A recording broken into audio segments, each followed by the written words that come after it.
Decay মিডিয়ার পক্ষ থেকে আপনাদের সবাইকে জানাই আন্তরিক শুভেচ্ছা। সম্মানিত দর্শক, আজকের বিশেষ সাক্ষাৎকারে আমাদের সঙ্গে উপস্থিত রয়েছেন দামুড্ডা উপজেলা স্বেচ্ছাসেবক দলের যুগ্ম আহ্বায়ক জনাব আমির হোসেন হাওলাদার। ডিকে মিডিয়ায় আপনাকে স্বাগতম। ব্যস্ততার মাঝেও আমাদেরকে মূল্যবান সময় দেওয়ার জন্য আপনাকে আন্তরিকভাবে ধন্যবাদ। শুরুতেই জানতে চাই, আপনি কেন মনে করেন আসন্ন ইউনিয়ন পরিষদ নির্বাচনে দল আপনাকেই দলীয় মনোনয়ন দেবে? বিসমিল্লাহির রহমানির রহিম। প্রিয় ধানগড় ইউনিয়নবাসী, আসসালামু আলাইকুম। আমি প্রথমেই ধন্যবাদ জানাতে চাই ডিকে মিডিয়াকে। ডিকে মিডিয়া আজকে আগ্রহ প্রকাশ করেছে আমার সাক্ষাৎকার নেওয়ার জন্য। এই জন্যে আমি ধন্যবাদ জানাতে চাই আমাদের শরীয়ত 3 আসনের মাননীয় সংসদ এবং জাতীয় সংসদের হুইপ মিয়া নুরুদ্দিন অপু ভাইকে, যিনি এই অত্র এলাকায় উন্নয়নের কাজ শুরু করেছেন, যে কারণে আমরা অত্র ইউনিয়নে বিভিন্ন উন্নয়নমূলক কাজ করতে পেরেছি বা করে শুরু করেছি ইনশাল্লাহ।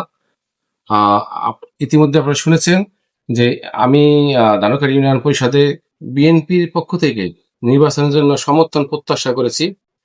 এখন প্রশ্ন আপনি করেছেন যে কেন আমি মনে করি যে আমি সমর্থন, কেন দল আমাকে সমর্থন দিবে।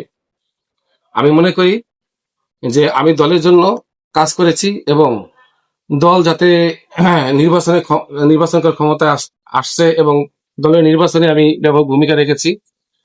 ধানকারবাসী অবশ্যই জানে যে নির্বাচনে, বিশেষ করে 4 নম্বর ওয়ার্ডে আমি কেন্দ্র প্রধান ছিলাম এবং আমাদের যে টপ 5 ছিল, সেই আমাদের সুপার 5 কমিটিতে আমি প্রধান ছিলাম এবং আমরা ব্যাপক আকারে ধানকাটি ইউনিয়নের বিভিন্ন নির্বাচনী প্রচারণা করেছি এবং আমরা অবশ্যই ধানকাঠিতে ভালো কিছু করার আশা করেছিলাম। এবং যদিও আমাদের সেই নির্বাচনে, জাতীয় সংসদ নির্বাচনে, আমরা সেরকম ব্যাপক প্রত্যাশা অনুযায়ী ভালো করতে পারি নাই, কিন্তু আমাদের আরো প্রত্যাশা আছে। যেহেতু এই ইউনিয়ন আমরা অধ্যুষিত, আওয়ামী লীগ অধ্যুষিত এলাকা এবং বিএনপি এখানে মাইনরিটি, আমরা চাই আমাদের নেতৃত্বের মাধ্যমে এই ইউনিয়নকে বিএনপির একটা ব্যাপক জোয়ার এনে এই বিএনপির ভোট বৃদ্ধি করে আমরা এখানে চেয়ারম্যান নির্বাচিত হতে আশা করছি। আমাদের প্রত্যাশা হইল যে আমরা এলাকার লোকজনকে আমাদের সাথে নিয়ে আমরা উন্নয়ন করব এবং আমাদের সংসদ নেতা এবং আমাদের প্রধানমন্ত্রী, যিনি 31 দফা ঘোষণা করেছেন নির্বাচনের আগে, সেই 31 দফা বাস্তবায়নের লক্ষ্যে আমরা বিভিন্ন কাজ করে যাচ্ছি।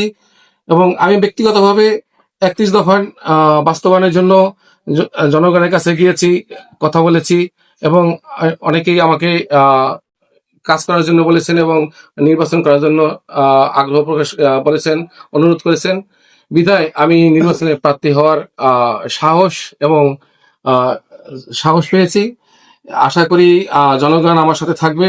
এই কারণে আমি আসলে ধানকাটি ইউনিয়ন পরিষদের পরবর্তী আসন্ন যে নির্বাচন, ইউনিয়ন পরিষদ নির্বাচন, সেই নির্বাচনে চেয়ারম্যান হওয়ার জন্য দলের পক্ষ থেকে সমর্থন প্রত্যাশা করছি। দলের জন্য আপনার ত্যাগ ও অবদান কি কি, যা আপনাকে এই সমর্থনের দাবিদার করে তুলবে? আমি যদি সত্যিকার ভাবে বলি যে দলের জন্য আমার ত্যাগ কি, প্রথম ত্যাগ হইল যে যখন আওয়ামী লীগ ক্ষমতায় ছিল 2010-11 সনে, যখন আওয়ামী লীগের ভরা যৌবন, সেই মুহূর্তে আওয়ামী লীগের সকল সুযোগ সুবিধা ত্যাগ করে আমাদের দক্ষিণবঙ্গের সিংহপুরুষ, আমাদের জাতীয় সংসদের সাবেক সংসদ সদস্য কে হিমায়তুল্লাহ আওরঙ্গজেবের নেতৃত্বে আমরা ধানকাঠিতে একসাথে অনেক লোক বিএনপিতে যোগদান করেছি। তখন কিন্তু আমরা ওই আওয়ামী লীগের সুযোগ সুবিধা চিন্তা করি নাই।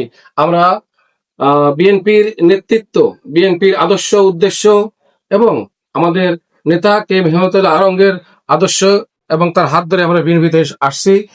এর চেয়ে বড় ত্যাগ তো মনে হয় আর বেশি কিছু নাই। এবং আনন্দদার সাথে আমরা বিএনপিতে এসে ধানকাঠিতে, আপনারা অবশ্যই জানেন, ধানকাঠিতে সেই সময় বিএনপির ব্যাপক জোয়ার এসেছিল এবং আমরা মাইনরিটি থেকে প্রায় সমান হয়ে গেছিলাম। কিন্তু দুর্ভাগ্য আমাদের যে আমরা আমাদের নেতাকে অল্প দিনে হারিয়েছি। আমরা চাই আমাদের সেই নেতা আরোগ্যদার যে অসমাপ্ত কাজ ছিল, আমাদের বর্তমান নেতা মিয়া নুরুদ্দিন অপু, যিনি আমাদের মাননীয় হুইপ সংসদের, ওনার মাধ্যমে সেই উন্নয়নগুলো করে এখন আমরা পরবর্তী এই ইউনিয়নের জন্য ব্যাপক উন্নয়ন করতে চাই। এবং এই কারণে আমরা বিএনপি থেকে নমিনেশন প্রত্যাশা করছি এবং আমরা দলের জন্য কাজ করেছি এবং আমরা নির্বাচনে ব্যাপক ভূমিকা পালন করেছি এবং বিভিন্ন জায়গায় ক্যাম্পেইন করেছি। ভাইয়ের জন্য আমরা ঘরে দরজায় দরজায় গিয়েছি, ডোর টু ডোর গিয়েছি, ভোট চেয়েছি এবং আমাদের সেখানে অনেক অবদান আছে। বিধায় আমরা চিন্তা করি যে অবশ্যই দল এই বিষয় বিবেচনা করবে এবং দল দলের জন্য আমি ত্যাগ করেছি, দল আমার জন্য অবশ্যই কিছু একটা করবে, সেই প্রত্যাশা থেকেই আমি মূলত চেয়ারম্যান প্রার্থী হয়েছি। আপনার নেতৃত্বে ইউনিয়নে কি ধরনের পরিবর্তন আসবে বলে মনে করেন আপনি? আর দলের উচ্চ পর্যায়ের নেতৃত্বের কাছে আপনার বার্তা কি? কেন তারা আপনাকে বেছে নিবে? আমি শুরুতে বলতে চাই যে বর্তমানে ধানকট ইউনিয়নে আমাদের সাংগঠনিক কোনো কমিটি নেই, দীর্ঘদিন যাবতেই স্থবির অবস্থা আছে। আমি চাইতেছি যে আমাদের সংগঠন বিএনপি, জাতীয়তাবাদী দল বিএনপি দামোদর উপজেলা শাখা এবং আমাদের নেতা মিজানুদ্দিন অপু এই ধানকাঠিতে একটি সুন্দর, সাবলীল এবং একটা শক্তিশালী কমিটি করে দিবেন, যেই কমিটির মাধ্যমে আমরা আমাদের সংগঠনকে ডোর টু ডোর পৌঁছে দিব, ঘরে ঘরে পৌঁছে দিব এবং যদি দল আমাকে নমিনেশন দেয়, সমর্থন দেয় চেয়ারম্যান নির্বাচন করার জন্য, আমি যদি চেয়ারম্যান হতে পারি, তাই সেই ক্ষেত্রে আমি দলের জন্য ব্যাপক ভূমিকা রাখবো। এবং এই ধানকাঠিতে বিএনপি যেহেতু আমি আগেও বলেছি, ইতিপূর্বে বলেছি যে বিএনপি মাইনরিটি ছিল, আমরা ইনশাল্লাহ মাইনরিটি থাকবো না। আমরা আমাদের কর্মযজ্ঞের মাধ্যমে, আমাদের কর্মতৎপরতার মাধ্যমে, অ্যাক্টিভিটিসের মাধ্যমে আমরা বিএনপিকে এখানে মেজরিটিতে নিয়ে যাব ইনশাল্লাহ।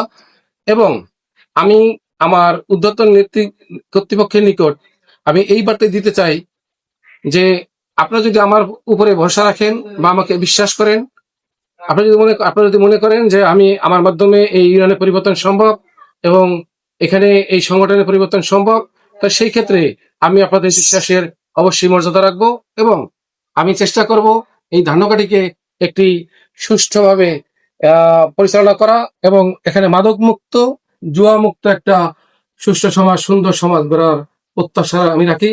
এবং আমার নেতা মিজানুদ্দিন অপু ভাই যদি আমাকে নমিনেশন দেন, তা সেই ক্ষেত্রে তার সকল উন্নয়নের অংশগ্রহণ করে আমি এলাকাকে উন্নয়ন করতে চাই এবং এই উন্নয়নে আমাদের ইউনিয়নবাসী অবশ্যই উপকৃত হবে। আগামীতে আমরা জনগণের কাছে যাব এবং জনগণ আমাদের উন্নয়ন দেখে অবশ্যই তারা বাহবা দিবে এবং আমরা দেশকে, এই সমাজকে পরিবর্তন করতে চাই। বিশেষ করে আমি দ্বিতীয়বার ব্যক্ত করতে চাই, এই সমাজ এবং মানুষকে আমরা একটি সুষ্ঠু সুন্দর সমাজ উপহার দিতে চাই এবং এটা আমরা চাই যে এখানে মাদক মুক্ত এবং জুয়া মুক্ত একটা সুন্দর পরিবেশ ধানকাঠি গড়ে উঠুক। আমরা এর বিরুদ্ধে অবশ্যই লড়াই করব, যুদ্ধ করব। এই বার্তা আমি দিতে চাই আমার নেতার কাছে, যে উনি যদি আমাকে নমিনেশন দেন, তা সেই ক্ষেত্রে আমরা আমাদের এই কাজগুলো অবশ্যই করব, বিশেষ করে উন্নয়ন এবং জুয়া মুক্ত আর মাদক মুক্ত ইউনিয়ন করার লক্ষ্যে আমরা কাজ করে যাবো ইনশাল্লাহ। সবাইকে ধন্যবাদ। আসসালামু আলাইকুম।